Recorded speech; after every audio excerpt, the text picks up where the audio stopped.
King Charles waxwork unveiled in French museum, and no wonder he's not going to France. Legendary waxwork exhibitor Madame Tussaud was famous for her creations bearing an uncanny resemblance to their real-life subjects.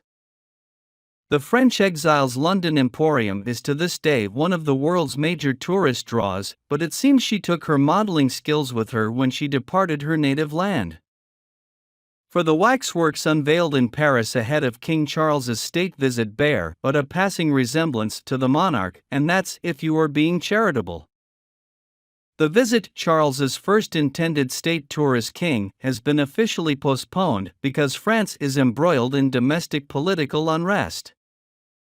But maybe the king was being diplomatic and just didn't fancy showing up the poor skills of his host's sculptors had he been asked to pose for photos next to his own likeness.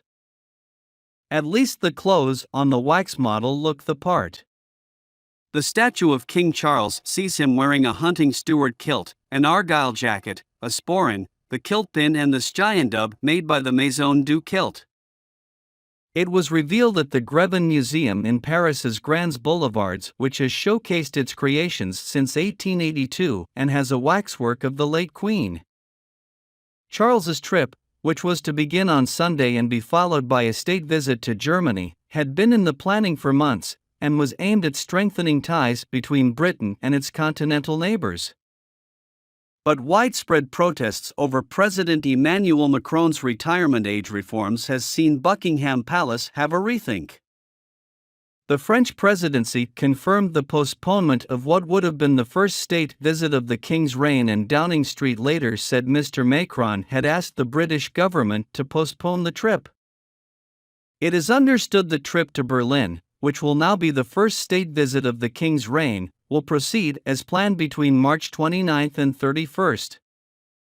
A UK government spokesperson said, the King and Queen consort's state visit to France has been postponed. This decision was taken with the consent of all parties, after the President of France asked the British government to postpone the visit. In a statement, the Élysée Palace said, in light of yesterday's announcement of a new National Day of Action against pension reforms on Tuesday, March 28 in France, the visit of King Charles III, originally scheduled for March 26 to 29 in our country, will be postponed. This decision was taken by the French and British governments, after a telephone exchange between the President of the Republic and the King this morning, in order to be able to welcome His Majesty King Charles III in conditions that correspond to our friendly relationship. This state visit will be rescheduled as soon as possible.